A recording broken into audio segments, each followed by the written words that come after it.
And welcome to Creating the Vision. This week's episode is a departure for all my females because I have a male. Woohoo! I Kind have of. Jeff Molyneaux in the house, and kind of. And man, I am so excited to introduce you guys to him. He's the executive producer and head of business development for Riverside Entertainment, based out of Nashville and Los Angeles. Yeah. But more than that, he is a dear friend of my husband and I's. He and his wife are two of our coolest friends that we have. Oh, thank So you. welcome, Jeff. Well, thank you. I'm happy to be here. We have actually been talking about this particular episode for a while. Yeah, at Just kind least of going back 2 and forth. And I years, feel right? like every time we chit chat, yeah, you and I just like we end up in like an hour-long conversation just discussing entrepreneurship and business and life. And I'm pretty confident that we solve all the world's problems in that time as well. Because Excellent. we are masterminds, yes. But for our listeners who don't know you and don't know what this awesome job and role that you have and kind of what you have built. I mean, this is called creating the vision. But the irony is that I think throughout some of our conversations, one of the things that has come up pretty consistently that you've shared is that you weren't necessarily sure that you really were creating the vision. That something was being created along the way, but where you are now is not necessarily where you ever thought you would end up. So I'm going to toss it over to you because I want you, one, to just kind of introduce yourself and tell a little bit about your background. And I just want to dive into your fascinating story of kind of where you came from and where you are now. Awesome. I'm going to give you a lot of points to edit out because if you go into my backstory, it has so many different narratives in so many different directions that I don't even know where to start. We'll start with a context in that my mom and my sister were very pivotal points in my life. My dad was around. He died early of dementia, and after my mom's divorce, he faded off in terms of being really close with me and things. So a lot of my shaping comes from my mom and my sister, especially. My mom was a very devoted worker back in the day that when women were told, you're pregnant, your job is at home now. And my mom was a fighter and said, no, it's not. I'm going to be a self-sufficient woman.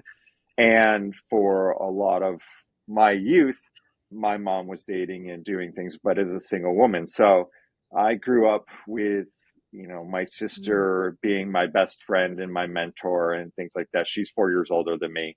And so a lot of what I will talk about, you will see the context in given that I grew up reading Cosmopolitan because that's the magazine that was on my dressers from my sister or things that I was just like, okay, this is it. So that'll give you some context into the backstory. But I also Is that where you learned how to be so smooth? so smooth. Oh yeah, I mean I skill set that I developed over many many years, and I still don't know how to do it. I was voted most likely to be surrounded by a pack of women in school at one point. In terms of career, I struggled greatly with college. I failed out of college in my first year. I ended up going to work at the Eastman Kodak Company, like everyone in Rochester, New York did. I was supposed to retire there and, do the whole small town, this is the business that you work at, and just work in production, making films and things. And in terms of making films, I mean processing emulsions, not actually doing anything that is relevant to what I do today. Knew what I wanted to do for a living, and so I did a million things.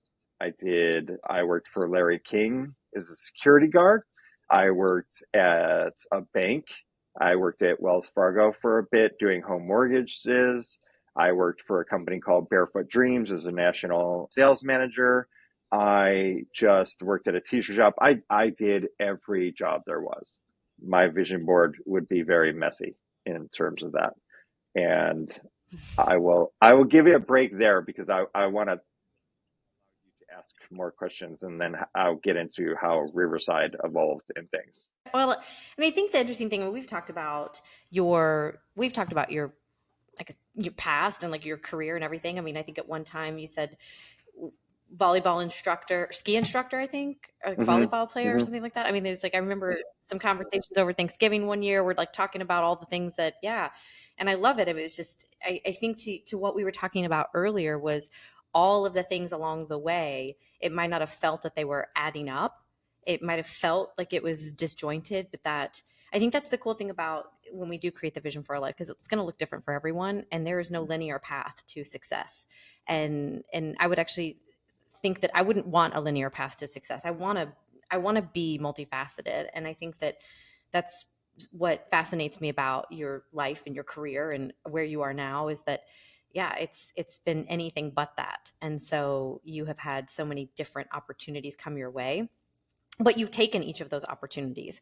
And I'm thinking that there's a story there with how you came into like director of photography and like just on film sets and stuff like that. So I don't know if you want to share that story, because I feel like that's pretty fascinating on just how you started to probably envision or at least somewhat create this vision for your life. Yes. And I absolutely couldn't agree with you more that I was very envious of people that I did feel like had a linear path. And I was really angry with myself that I didn't have a linear path. And there was a lot of resentment with my own self of why can't you figure this out? And it's depressive in certain contexts where you're just like, why is it so easy for the person who wants to be a doctor to go to school for 4 years and then they know, or however many years, and become a doctor? It's like they have a path, they know what it's set forth for them. I don't have that. And I didn't figure this out until I was, God, in my 30s, what I wanted to do for a living. And I stumbled on it. In all honesty, I I did finally pick up a camera, stills camera, and started taking stills photos at one point in my life. And my sister was like, "Wow, you're really good at taking stills. You should be a photographer." And I was like, "Huh, yeah." But it wasn't back in the day when there was Instagram or anything. I can date myself, but yeah, we didn't even have mobile phones when I was doing stills. And then Right. my offered a job to work at a company called SoapNet. And at that job, they said, "Do you want to run our video department?" And I had basically lied and said, "Yeah, I know how to do that." And I had no idea what I was doing. My first days on the job were in a big editing bay with patch cords and all these video decks and things. And I honestly had to Google how to open the program that I had to work in, which was Final Cut Pro. And prior to that, I had to figure out how to turn on a Macintosh computer because I only worked on PC computers. And so I had to call my sister and say, "Hey, I just got this job. I'm in this office. There's a Macintosh computer. I don't know how to turn it on, and I don't know how to work any of this." So I quickly just had to figure out how to do this job. Long story short, that evolved into ABC Digital back in the day.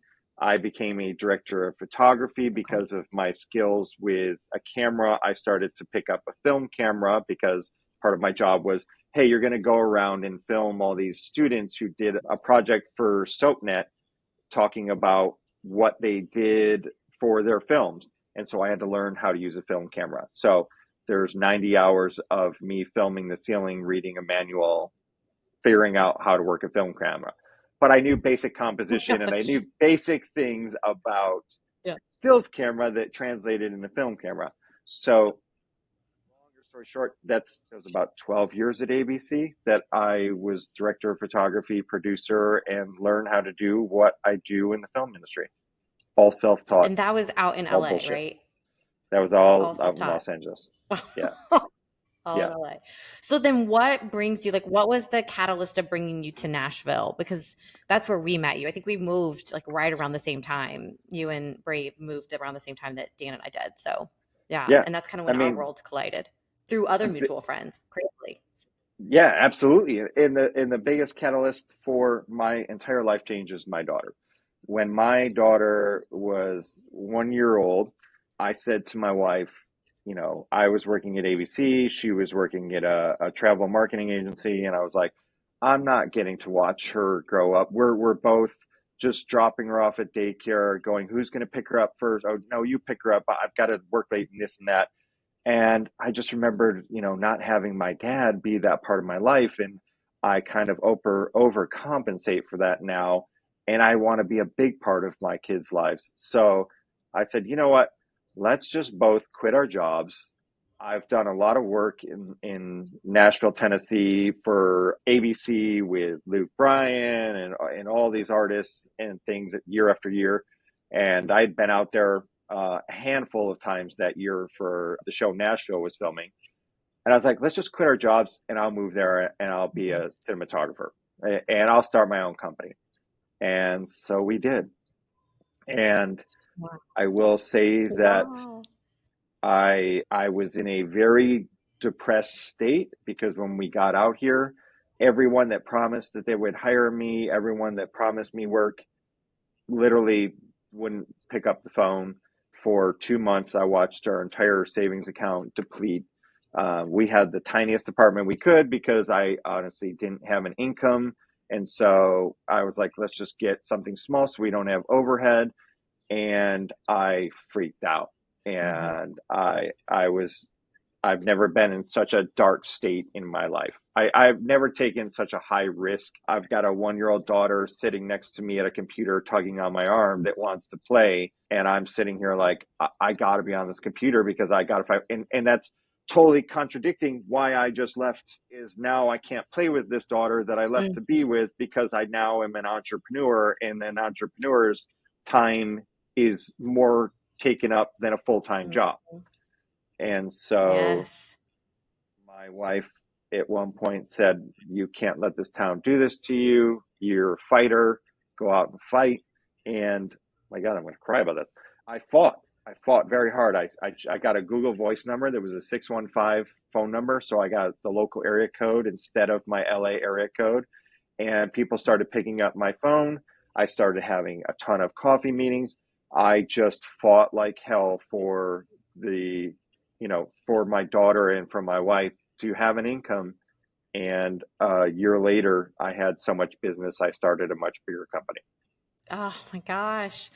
Oh man, one, thank you. Because I always say, like, I wish entrepreneurs were more real and honest and vulnerable with each other because it's like, for lack of a better term, it becomes this like circle jerk of like how we're so awesome and how we're so freaking amazing. And like, oh, I'm doing this with my business and I'm doing that. And I'm like, really? And then you talk to them offline and they're like, I have $72 in my bank account. And I'm like, then why did you just freaking say that you were like crushing the world? Like, why aren't you just being more honest? Like, it's just like the same thing. I mean, I left 2 years ago and like it has been harder work ever. Like, honestly, my corporate job was like a million times easier than doing this crap. Like, I mean, but I do it because like it's not that I even have another choice. Like, this is just what I want to do with my life. Like, and I think that kind of to your point, like about you took this big risk, like I was so scared of taking the risk that I didn't. Like I just kept putting it off until it became so loud in my head. Like it was just such a noise that I could not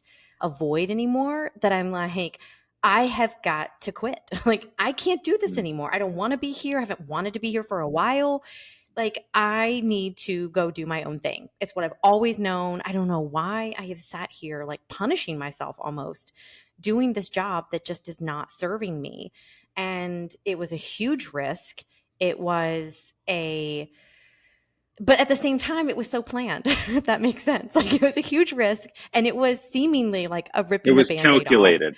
But at the same time, it's like calculated. Yes, it was years in the making. It was years in the making. It's like I keep telling people. But I say all of that because to your point, like there were so many days afterwards that I'm like, what have I just done? Like, should I call them back and ask them if I can have my job back? Because what the F did I just do? Like, what did I just do? And so there's all these feelings, like the fear, the doubt, the everything that creeps in. But I think more than anything is just understanding that like this entrepreneurship journey, or like anytime you go out to do anything on your own, even hell, even if it's like becoming a franchise owner of a business, when you buy into something, you are taking a massive risk. And I think there's not enough acknowledgement of like the stress, the fact that like people say all the time, like I get so sick of seeing things like work for 2 hours from the beach, you know, and I'm like, bullshit. You cannot work for 2 hours and make a living. Like, let's be real, people. You did not just work for 2 hours, you have worked for 80 hours and for 2 years or 5 years or whatever, and now Mm-hmm. you are reaping the benefits of that. Like that's kind of what we were talking about earlier, is like we both are not at a point where we are like, we can just, and not even like phone it in, but that we can just relax, that we can like sit back and relax. Yeah. But this is, see, this is why we're like such good friends, because like we're real with each other and we're not sitting here trying to like impress each other and be like, oh my gosh. I mean, I have been that person that's like, I have $420 in my bank account and I have a car payment that's 390 of that. Yeah. So, who, like, what am I going to do? And then the work comes, because you plant the seed, but it is stressful. It is mind like killing and soul crushing at times to Yeah. do that. And like you said, I mean, I did the same thing. I quit corporate so I could be with my kids more. And then I took a role as a consultant. And then I'm working 80 hours a week again. I'm right Yeah. back to doing the same thing. And it was great and the money was good, but it did not serve the purpose that I was seeking, which was to be able to have more of that time. So sorry, I did not mean to just take over your interview, No, no, no. but It's helping me think of the thoughts of when you work 80 hours for a company, you're not fulfilling yourself. One of the biggest lessons that I've learned is it's not about the amount of time with my kids, it's about the quality of time with my kids now. So, your when you work 80 hours for okay. another company, you might have a benefit of getting more time with your kids because you're at a company and you can leave and you don't have to think about work. But then you're not fulfilled in what you need. And your kids, we don't understand that if you're not fulfilled, they're not fulfilled. And until you have gotten yourself Mhm. in a position where you feel like you're doing what you're supposed to be doing, no matter how much your time is with your kids, then it will benefit them when you're around them because they see you, as I saw my mom hardworking, as she was my mentor. Your kids will see you as that mentor and they will acknowledge that factor. Now, your kids don't necessarily always see you as a mentor when you go work for another company, you come home and it's not a part of you and it's not fulfilling you. There's Mhm. of women who work for full-time companies that are getting that benefit. But for somebody like you and I that are Mhm. entrepreneurs, I could never work for another company and feel as if I was fulfilled in what I was doing. And partially Mhm. from that is one of the greatest things that I have the ability to do is give other people opportunity. When I put down the camera years ago and never touched a film camera again, people are like, "Do you miss it?" And I was like, "No, I honestly don't miss it because you know what I get to do now? I get to hire people and I get to give people opportunities and I have crews of Mhm. 90 people. I made 90 people get paychecks to take home to their families. I made that Mm. opportunity for them. That is so rewarding. That is the most rewarding part of owning a company is the fact that I can then provide a need for other people for what they're trying to do, for their careers, trying to come up a ladder. I will tell you this moment that we were working on a promo for Abbott Elementary 2 years ago and a show on ABC. And it was a huge day. There was photography, video, EPK, digital, social, all that. And I had a production assistant, which in film terms is usually the bottom of the call sheet. It's the job that you learn in this industry. You start as a production assistant. And they came up to me Mhm. and tapped me on the shoulder and he said, "Mr. Molyneaux, is there anything that I can get you?"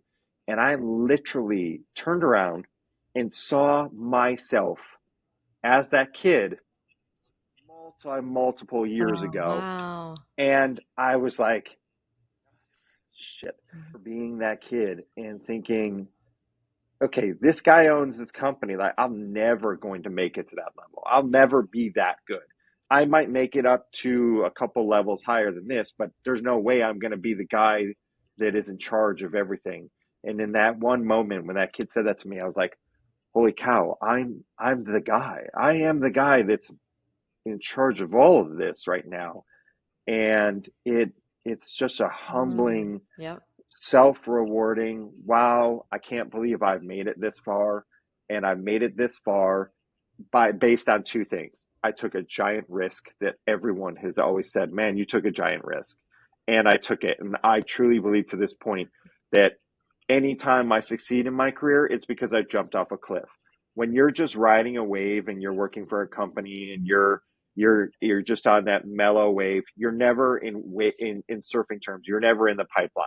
You're never really in that section that is like risky. You're just coasting along.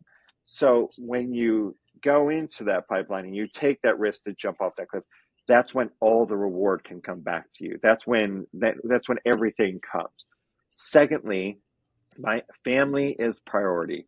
And I even had a big Puma commercial that we were doing, and I flew back the day of the shoot, and everyone's like, wow, you're going to fly back? And I was like, well, it's my kid's birthday. And my kid has one fifth birthday ever.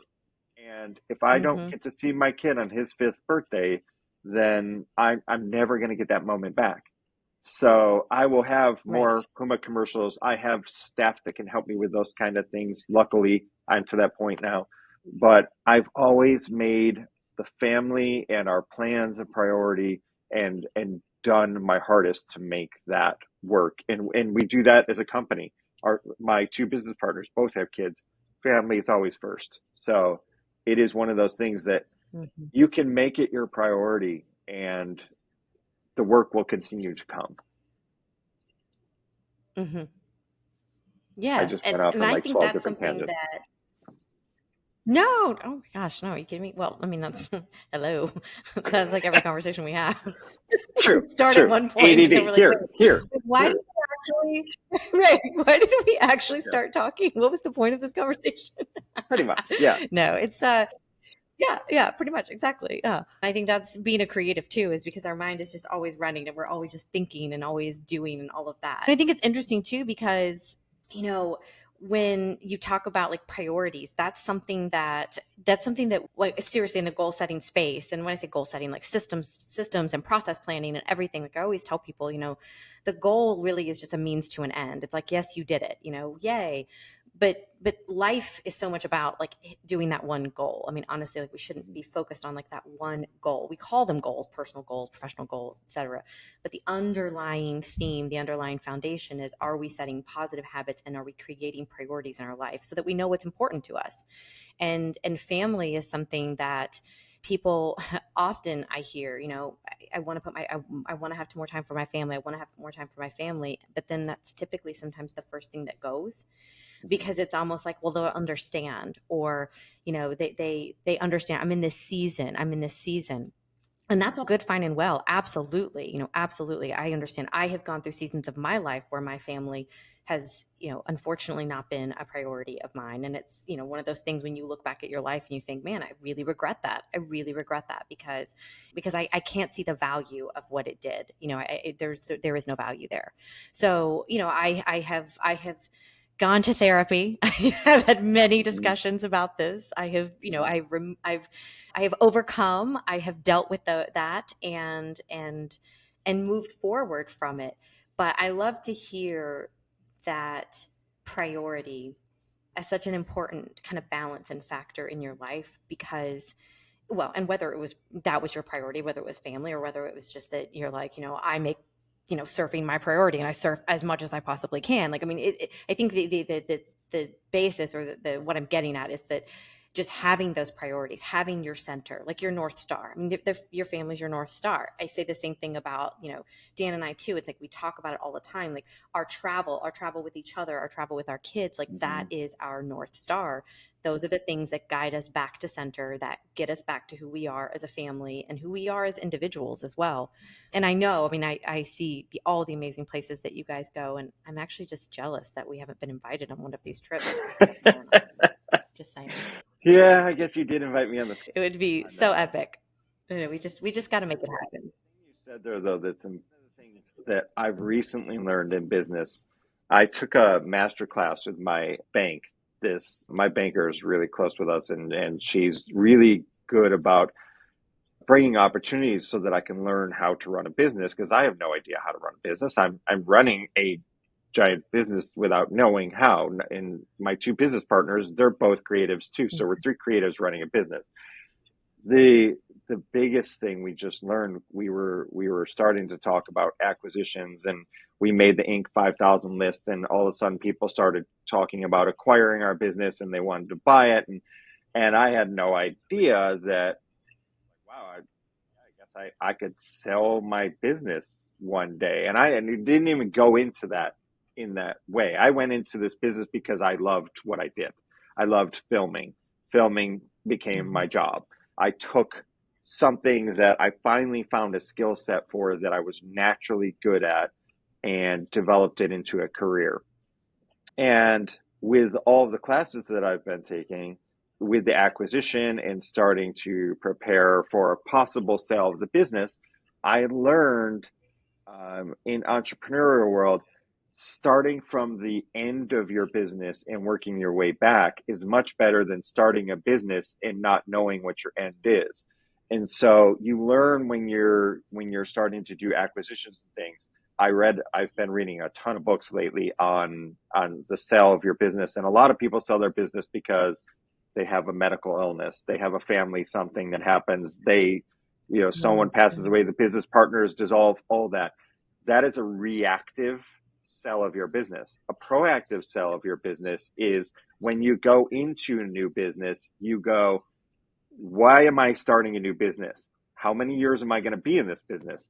What money do I want to sell this business for? And money, a lot of people, for me, money was always a bad word. And I was like, well, I don't want to say like, well, when I'm 50, I need $10 million, and because that was the unachievable goal. But what it was is what you said, it was a Mhm. goal. So now what I've done is I said, okay, I want to retire in 5 to 10 years. I need this much money to retire. How do I get to that? And you work your way backward. life Mhm. is Mhm. life is a similar circumstance that we don't do. We just continue going through life, but we don't plan. You plan for the next event, you plan for marriage, and you plan for kids, and Mhm. you plan for college, you plan for all these things. But what you don't do is go, okay, say I'm actually going to die at 80 years old, and as morbid as that sounds, if I'm going to die at 80, let me back it up. At 60, I want to be done. So I have 20 years to operate before I Mhm. die without a job. At this. And so they kind of correlate to one another, where a lot of what we've been developed is all this reactiveness in life, and we're not proactive about life and how we do things. And business is the same way. Entrepreneurship is the same way. If I were to start another business tomorrow, I would know my end all point. I would go, oh, I'm going to sell this business. I'm creating this business because I'm going to sell it. This is who I'm going to sell it to. This is who it would interest. And I would know the back end of my business before I Mhm. started a new business. Oh, that is such great advice because I don't think that I've thought about my business in that way at all, other than I think that I would like my kids to have the opportunity to take it over. And I don't Mm-hmm. even know what that looks like, honestly. I don't, not really sure. Like I have this like relative vision, I guess, but I don't, and then I guess it also comes down to if they want to, because I want them to live their own lives and I don't want them to feel this pressure of like having to continue, their mother's mission or their mother's purpose. I want them to have their own life. So, Good to know that, because then you can start with this interests you, and you can start honing her skill sets for that. But you also know, I want to hand it down. I didn't create my business to hand it down. I kind of see my kids, I don't see their interest in what I do just yet. They're still too young. Um, but I also kind of Mhm. feel like, no, I'd rather sell this and have them have their own opportunity and then continue this on. So I have a Mhm. plan that eventually I'm going to sell this business, and then my kids will do their own thing. There's also, for me, there's a giant gap in between when I want to be done working and when my kids would start working, that I Mm. Mhm. that gap is too big, that I think I would get rid of it first. There's a book that the whole class that I took was based on. It's called The E Myth. If I had read this book when I was first starting this business, I would have restructured my whole business based on the E Myth. And it's the entrepreneurial myth. And it's a book that basically talks about working on your business and not in it. I was in my business so much that I wasn't working on it. And when I finally removed myself from working in my business and I could work on it, our business was Mhm. scalable, our business was sellable. And basically, the whole premise of the book is, you can't vacation if you're always in your business. When we were talking about selling our business, and there's two ways that someone comes to your business and says they want to buy it. They go, how many the number one question is, how many vacations do you take a year? And there's two responses typically. The one guy who's like, oh, I don't never take vacation. I've got, we're so busy. I'm always working on it. And then there's the other guy who goes, oh, Mhm. every year, my family, we take 3 or 4 vacations. We plan them out, and, we schedule it around big up things that are happening in business.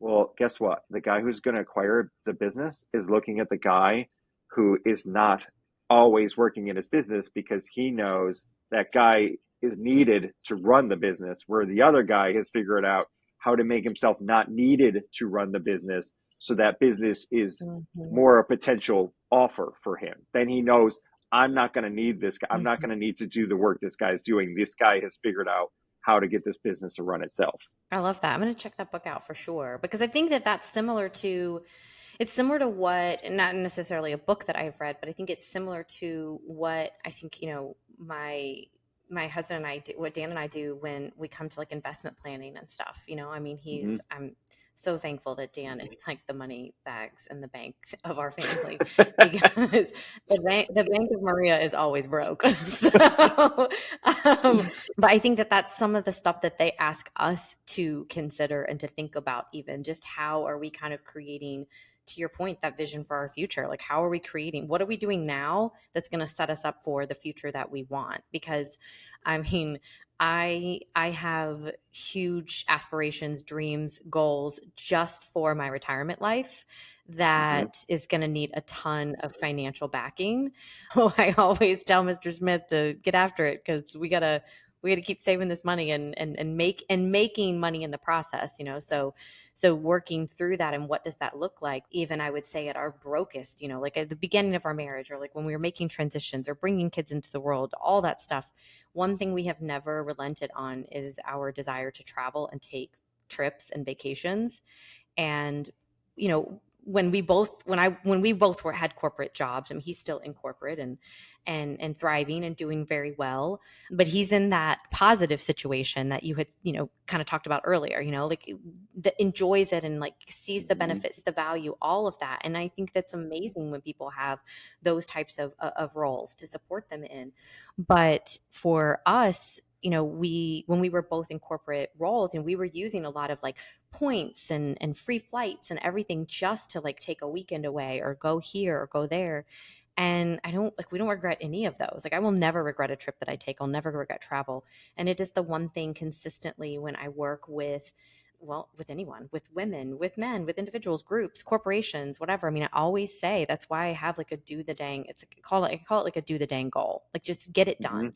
And it's one of those things where, because it's, we always put off like saving for the thing that we know is going to fulfill us or is going to give us life, which is typically the trip, the cruise, the whatever it may be, the concert, the weekend, the experience, and those are the Mhm. things that will always give you back so much more than you put into it. At least that's the hope, of course. But for the most part, we've never regretted a trip that we've taken. We've never regretted spending that money going, because those are things that like I will take with me forever. And 20 years back, man, I would be a force to be reckoned with, because I just know so much more that I would bring to the table. Yeah, absolutely. I mean, that's why you do this, because you're trying to capture that person who is younger and thinking about doing this, and give them the sense that somebody didn't, you want to grab that one soul and help it and say, here, let me help you do this, and teach you my mistakes, and hopefully you listen. Hmm. And when you're young, you're naive to listen sometimes, unless you can really catch on to a certain thing. So I speak a lot at Belmont College to the college students, and I was kind of a hypocrite to myself, because I was, they all were like, well, we want to be in the film industry. We want to do what you do. And I was like, great. What do you want to do? And a lot of them were like, I don't know. We just want to do what you do. And I was like, well, so here's my advice on that. If you don't have a certain title or a certain something that you're seeking after in this career path that you're going at, if you want to be a director and you don't know it yet, and you're just doing that, it could take you 10, it could take you 15 years to become a director in this industry. If you then can say to yourself, well, I like the idea of being a director, and in 5 years I'm going to be a director, then you can start honing your path to get to that end goal, and you'll get there a lot faster. If you don't know what it is, it takes a lot longer. Hence, such is my life. I didn't know what I wanted to be, so it took me Mm-hmm. so long to get to the path that I was on. And the biggest fear that I have is that the way that our academic system works, it's like high school, college, career. And I wasted Mm-hmm. all that time going through all those steps, and trying to figure out what it is I wanted to do. And it just doesn't cater to it sometimes when you're like me, where you don't know what it is. And I meet a lot of people who go, well, I don't know what I want to do, and it scares me. And I'm like, well, it should scare you. And fear is good, because fear is jumping off a cliff. Fear will help you make decisions on things. Mm-hmm. Eventually it will come, Mm-hmm. but just don't rush it so much sometimes. Yeah, well, and I think that that's the frustration with some of these like 30 under 30 and 40 under 40. When I was younger, that's like what I aspired to. I wanted to be one of those people. And then I think, gosh, I don't even like, I was raising kids and doing all of these other things, and that's great. But I think that there is such a, especially, and I would say this too, especially for women, because I know I want to transition into this amazing thing Mhm. that you're now doing with women. But one of the things that I think we internalize when we see all of that, and social media makes it no easier, is that we always look at these people who, well, we see their highlights, we see their end result, we don't see the work behind it. But we also put this pressure that, like, if we haven't achieved a certain thing by a certain age, then it's lost for us. And we have to get out of this mentality of thinking that if you don't bloom before you're 25, well, it's just not going to happen. I have learned so much, since I was 25. I mean, I had my first kid at 25. I had my, second one at 27, my third at 34. And I think about just even that. I knew so much more and was so much more like emotionally mature, just everything of having from my first to my third. And so when I apply that to like a business perspective or just a life perspective, it's like, gosh, it's because, yeah, we have to grow through things. And I always tell people who don't know like what they want to do, or they can't see it, because I think that the frustrating thing for someone who's like a type A, like myself, who's also creative, because they kind of compete against each other a Mhm. lot. There's like that sense to just like let go and let be and be free. But then there's that part of me that's like, no, but it's not in a planner. It's not written down. It's not time blocked on my calendar and color coded. That I feel like I have to know all the time like what I'm going to be doing. I need to know in a year from now, where am I going to be? And I really work through to like visualize that and plan that. And I will do like visualization techniques and, okay, this is where I'm like physically going to be in 1 year from this time. And the thing is that those are absolutely great, and they're amazing practices to do because I do think it helps guide us. And I totally believe that when we put things out in the universe and we really do think about things consistently, that our mind works, in tandem with our body and our just kind of like spirit, whatever, to make it happen. And so I do firmly believe that, because there are things that I have thought about that I'm like, oh my gosh, that actually happened. And I just like, that was a dream of mine. But I always tell people, like, what are you passionate about? What are you, when you don't, I meet little kids, and I think to your point, asking kids, like, or even college students, because let's be honest, they're still kids. And, what do you want to do? What do you want to be? What are the things that light you up? What are your passions? What are your hobbies? Like, those are always good, I guess, and questions for me to ask them. And I think that we don't put enough emphasis and focus on it being okay. I think the cool thing is that when I never want to confuse people in thinking that I have all these answers. No one has all the answers. I mean, hell, no one does. No one has everything figured out. Life is just one giant experiment and experience that we are all going through. But I do believe that there's balance. Like, I think we need to have a general direction, but I don't think we need to know exactly what we want to do or what we want to be at the age of 5 or 6 or 7. And I always try to tell my kids, like, I don't really care what you want to do with your life, but I really want to hone in on who you're going to become. Like, I want you to be a good person. I want you to give back. I want you to, like, be kind. Like, if in a world where you can be anything, freaking be kind, be nice to people, like, smile and, laugh, enjoy life. But, like, I don't expect you to have all the answers at the age of 13 or 15 or 6. Yeah. You know what's funny about what you said? There's a couple things. You were talking earlier when you said entrepreneurs aren't honest and they're like, "Oh, I'm doing this, and look at me, blah blah blah." There's sometimes there's two folds to that. First of all, everyone's Instagram and Facebook that has kids looks like your kids are freaking angels, when God knows every time that camera's off, you're like, "Smile for this photo, or I'm not giving you a snack." The moment Right. where Right.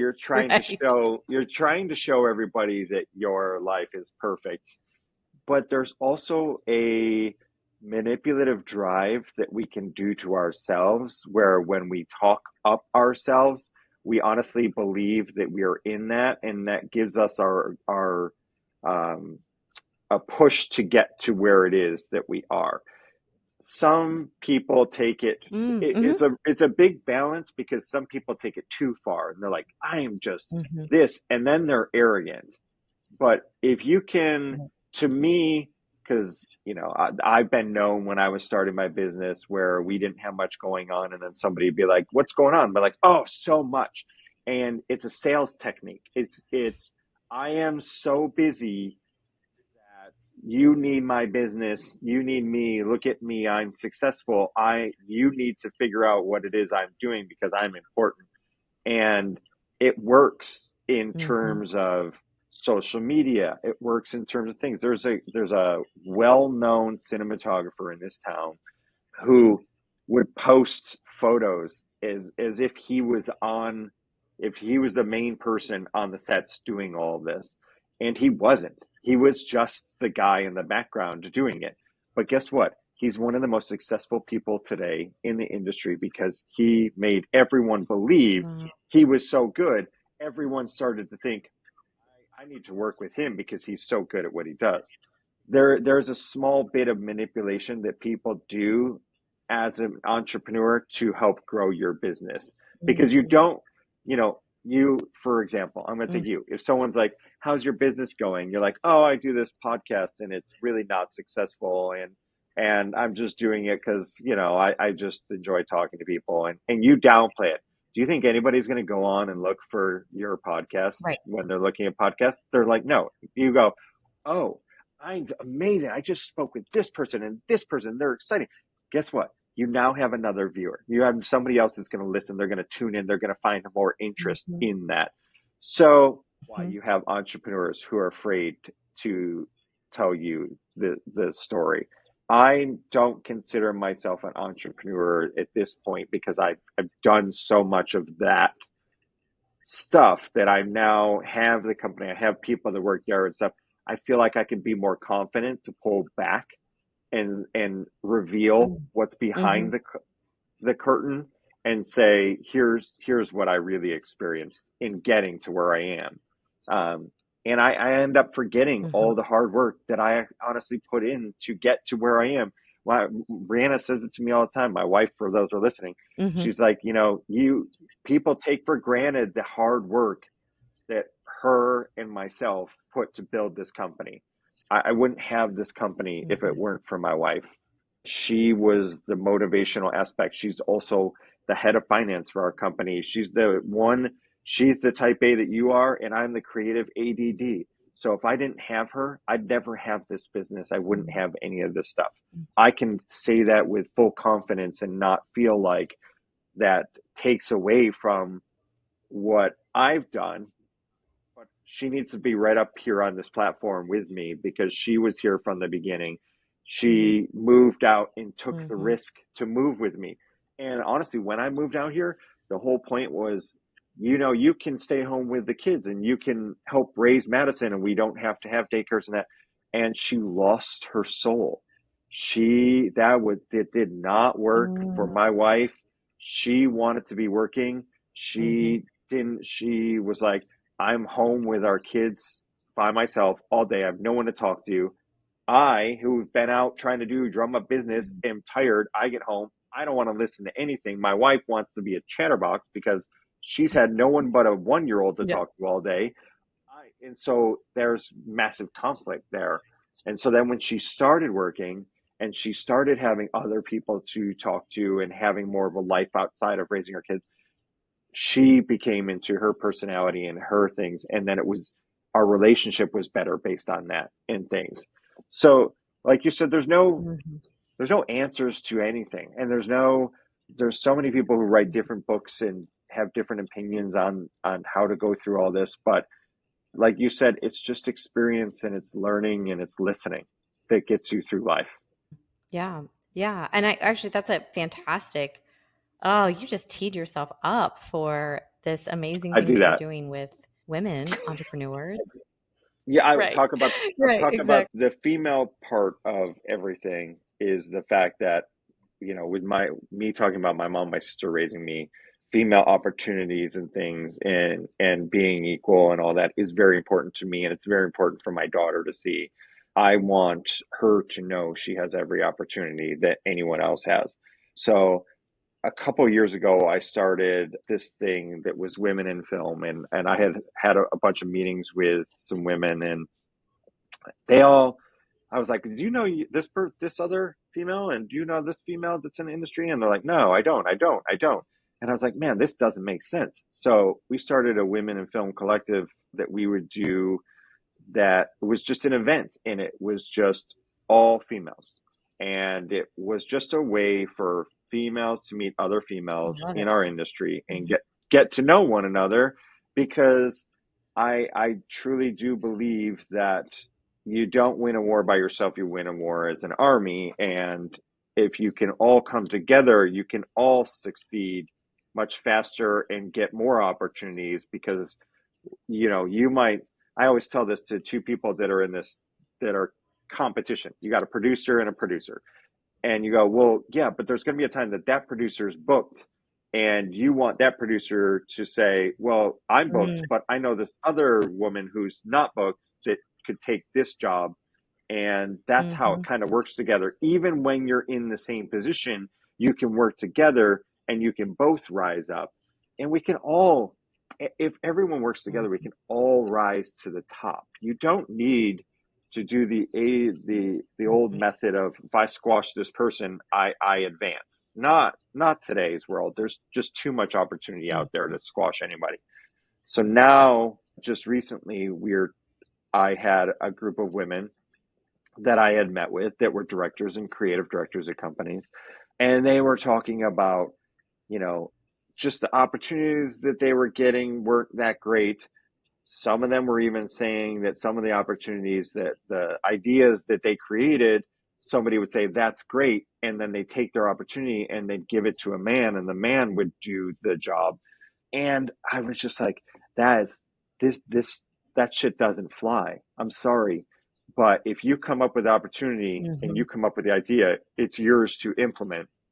And so I took this group of women and I was like, look, I've met so many of you. You're hardworking, you're creative, you're all this. I'm going to put you all together and we're going to create this collective.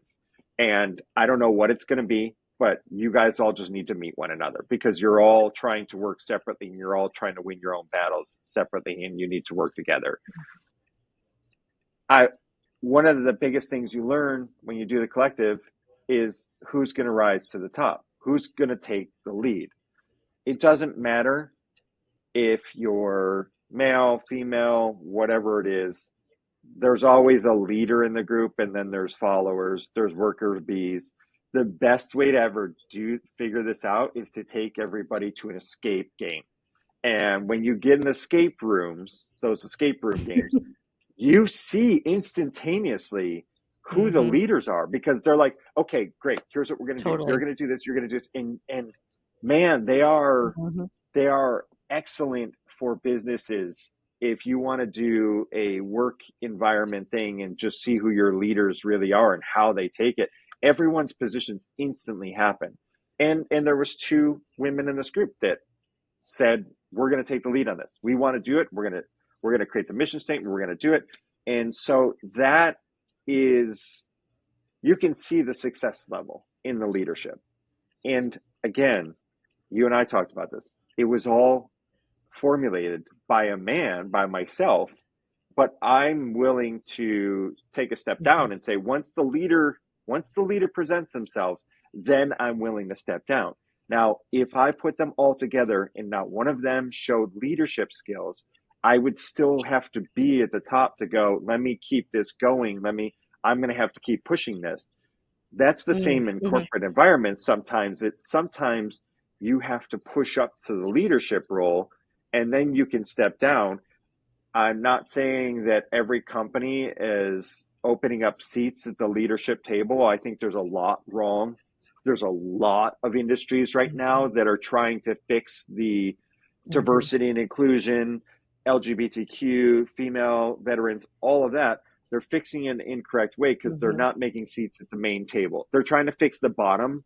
And they're like, well, look, we're a diverse company because we hire all these diverse people down here. And it's like, no, you're not, because up at the board, you're still a bunch of old white men. So that doesn't make you a diverse company. It also Mm-hmm. doesn't make you a diverse company because you just pointed out why you're a diverse company.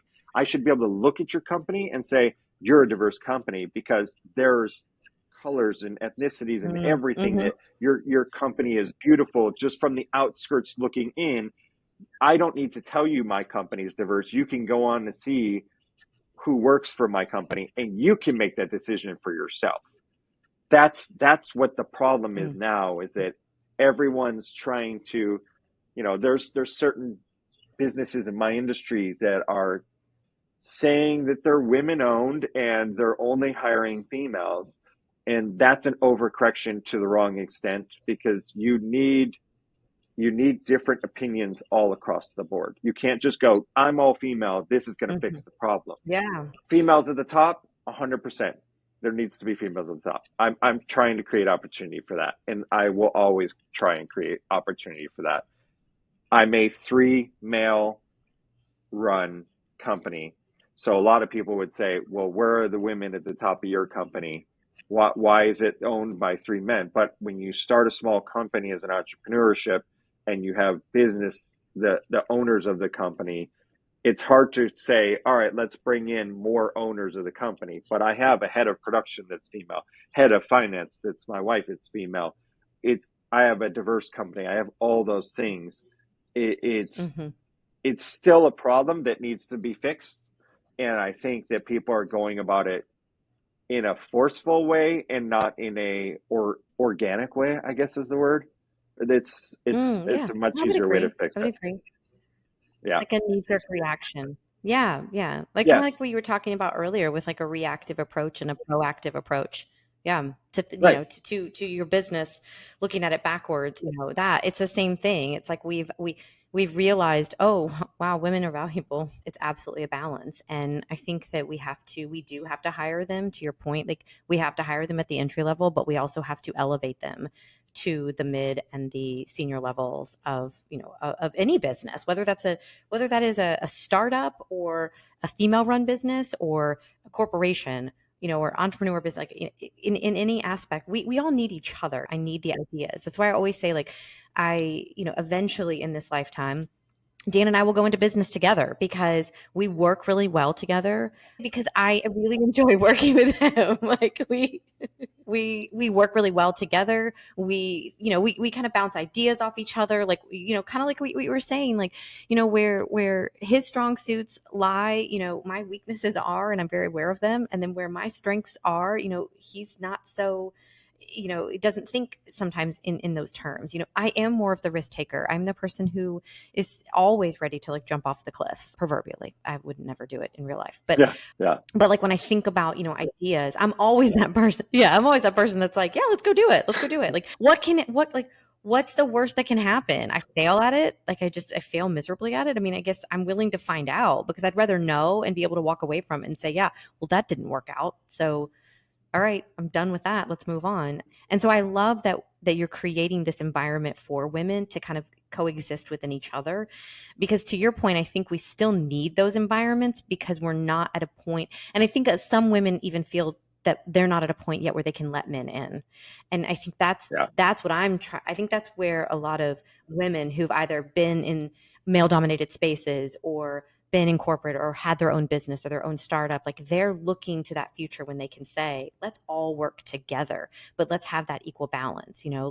Let's have it where I'm not out there just looking for women. I'm looking for women and men. Like, let the best person win type of thing. And let's get together and make this thing happen. I'm fully aware the opportunity is a key word here, because, there was a time in my industry where people were saying, I need this for a director. I need them to fit this mold so that I can show that I am doing my part. And then so I'd go out and put people forward, and they go, well, their work isn't really that great. Can we just go back to using? And I'm like, yeah, their work's not great because they haven't actually had the opportunity that guy you're about to throw back onto this job has had millions of opportunities. It is up to you now, who is me. You want me to fix your problems because you weren't doing this before. So I'm here to help you try and fix your problems. But you're not fixing your problems if you're not giving opportunity, because you're like, well, their work's not good enough. I'm like, great. That is because they don't have all that this other person has had their whole life doing. So, there is a real risk that has to be taken sometimes with everybody, but you just have to trust that the people putting that forward are going to surround themselves, like you said, as a community, and lift everyone up, lift the entire process up, and use, I'll put in my own reference. My strength is I've had plenty of opportunity, because I am what I am. I'm a white male. I've had a lot of opportunity. So what my job is now is to bring on a female or a person of color or somebody else that hasn't had that opportunity, try and give them that opportunity, and then use what opportunities I've had to help them get more opportunity and to succeed when that time comes. That is my job. My job is to say, you know what, I'm going to be aware that I've had all these opportunities. So now I'm going to help use that leverage to give other people opportunities. That's what we need more people in business doing. We need more people to say, I'm aware of it, not just go, well, this isn't fair. Now it's all women. That means it's sexist because it's the other way. No, it's not. It's just their opportunities, and they need it. So give them the help, because guess what? You're going to get the next job too. You'll get 12 job offers to their one, and you're going to cry over their one opportunity. No, like, give it to them. I always say to a lot of people in my industry are watching people on social media and going, why am I not working? And why is he working? And blah, blah, blah, like, and starting to feel insecure on themselves. And I go, well, that's their time. Their time is right now. So they're getting all the opportunity and they're getting to Mm. show you what they can do. And then guess what?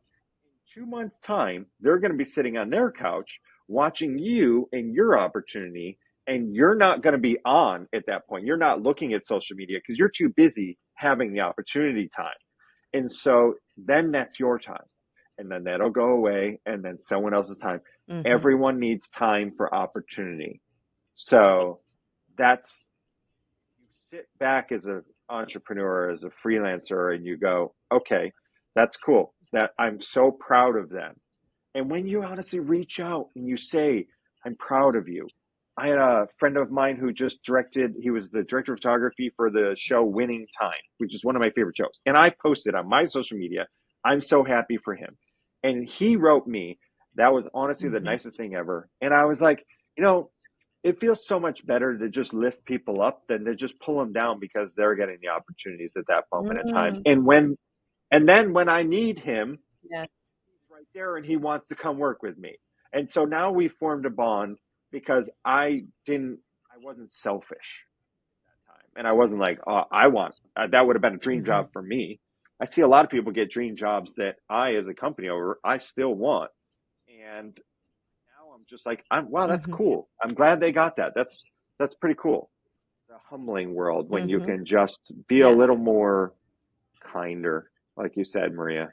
It's just all I wanted. I used to be that 40 under 40 and all that stuff. I actually just talked to a PR person and we were talking about my business partner getting it.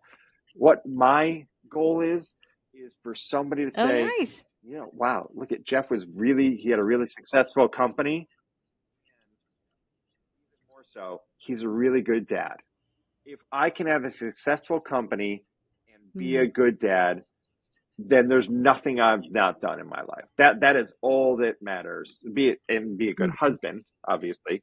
That's the Mhm. hardest one of all. Is like to juggle all three of those things and to try and make all three work. Yeah. When I think about just creating, my own vision for my life, to your point, those, right? That's like the Holy Trinity, right? Just make sure that you have the family intact, the children, you've set them up, but you have the meaningful life. And that doesn't necessarily equate to, all the money in the world or this, thriving, company that you sell for millions of dollars and all that other stuff. It's the, am I like good with myself? Like, can I sleep at night? And, do I have a great relationship with my spouse? Do I love and adore my kids, and are they thriving? And, have we done kind of all the things to get them to the point where they can go out and live their lives?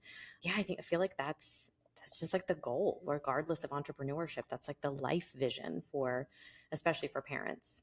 Somebody said to me, you guys have such a good business, and if you took away some of that family time and you really just went full force into this, you would have you'd be really successful and you'd make a lot of money and all that.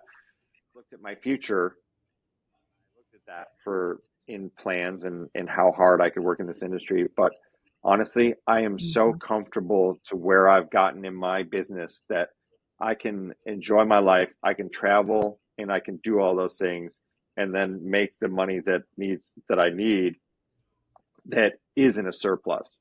And so when you do figure out that plan for the end of your life, if you can make it an attainable and not a surplus, it makes it a lot more achievable to get to where it is. I think people just they imagine themselves as millionaires in this and that, and that's never been my goal. Oh, I love that. Oh my gosh. I could just sit here and talk to you all afternoon, but I know you have to go get the kids and tell Bria said hello. But also, quick, two last things. What is your do the dang goal? What is that goal for you? In terms of business wise, Sure. Or life in general. I want to have the success of a successful company in my past, and then I want to be able to focus on my kids and my family and traveling the world and seeing all there is before I leave this planet. I love it. That's fantastic. I love it. All right. Last thing. Where can people find you if they want to track down Jeff Molyneaux? Playing pickleball. They can find me traveling, mostly in Italy, They can find me on Riverside Entertainment. They can find me by emailing me. I'm happy to give out my information too, because I love when people contact me about things like this. Yeah, that's what I always ask. I mean, your website is what? Riverside Entertainment, is it .com or? Riverside-ent.com. And then my email is jeff Okay, at gotcha. So riverside-ent.com. gotcha. All right. So anyone who's listening wants to learn more about or director of photography or anything like movie or just even life related. Jeff is seriously one of the coolest people that I know.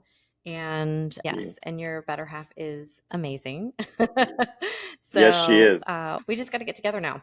Oh, it will happen before this year is up. That's my next goal. There you go, Maria. That's my goal is to make sure that we hang out Oh, before this year is over. there it is. Well, thank you so much. I just appreciate you. And I just think that what you do is super cool. And I just love hanging out with cool people. It makes me feel cooler. So I appreciate you sharing the vision for, your life and putting your own stamp on it, because I think that's the coolest piece of all of it, is that when we can define our lives in a way that fits us, and we don't try to fit some mold that we feel compelled to fit. And I think you are just a living, breathing example of that. So thank you so much for your time and for being open and sharing. Thank you for having me on here. I love this, and I Yeah. can't wait to hear this.